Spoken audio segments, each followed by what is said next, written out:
খামোশ মন্ত্রী, তুমি আমার সিংহাসনে বসেছ, তোমার যে ঘুইয়া ঘুইয়া পাদ মারো, তুমি তো আমার এই সিংহাসন নষ্ট করে ফেলেছ।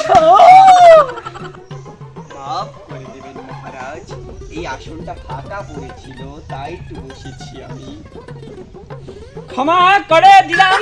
এরপরে যদি তুমি আবার ঘুইয়া ঘুইয়া পাদ মারার ষড়যন্ত্র করো, তোমারে আমি ন্যাড়া করে তোমাকে আমার এই এই যত রাজ্য আছে সবখানে ঘুরানো তোমারে এই পর্যায়ে হইছে আমি তোমাকে আমি কারারণ্যে নিক্ষেপ করিব। মাফ কইরা দেন ও মহারাজ গো, ও মহারাজ গুইয়া পাদ মাইরা আমি ভুল করেছি গো। না না মন্ত্রী, তোমাকে এই ঈদের দিনে আমি গরুর গোস্তের ভুনা খাইতে দিচ্ছিলাম, তুমি সেই গরু গোস্তের ভুনা খাইয়ে একটা গুইয়া পাদ মারলি। আর মারবো না মহারাজ। ঠিক আছে মন্ত্রী, আমি তোমাকে ক্ষমা করে দিলাম। দেখো তো রানীমা কোথায় গেল? মহারাজ, রানীমা বাপের বাড়ি গেছে। গন্ড মূর্খের দল, ওটা নানিমা হবে না, ওটা রানীমা হবে। ঠিক আছে, তুমি দেখো তো রানীমা কোথায় গেল। মহারাজ, আমি যা শুনেছি রানীমা তার বাপের বাড়ি, তার বাবা 1300 টাকা দিয়ে একটা ছাগল কিনেছে, সে তার ছাগলের গোশত খেতে তার বাপের বাড়ি গেছে। না না না না, এটা কিছুতেই হতে পারে না, আমি কিছুতেই মানতে পারি না। এই ঈদের দিন ছাগলের গোশত খাওয়ার পক্ষে সে বাপের বাড়ি চলে গেছে।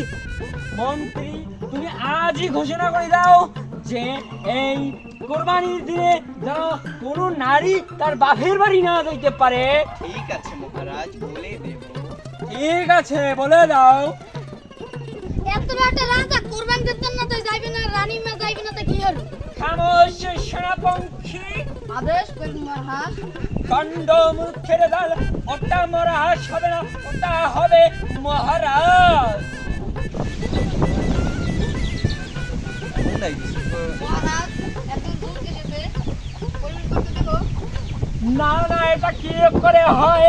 পাশের রাজ্যে কোরবানি দেয়, আমি মনে করছি যে কোরবানির পোটলা আসবে, দুধ কেন আসলো? এটা তো হয় না, গোস্তের পোটলা আসার কথা ছিল।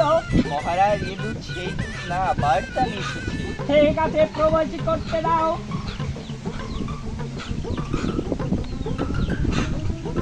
মন্ত্রী, তুমি এটা আমাকে পড়ে শোনাও। মহারাজ, এ তো বড়ই দুঃখের সংবাদ। রানীমা তার বাপের বাড়ি গোশত খেয়ে পাতলা পায়খানা হয়ে ছেউ হচ্ছে। না, এটা হতে পারে না।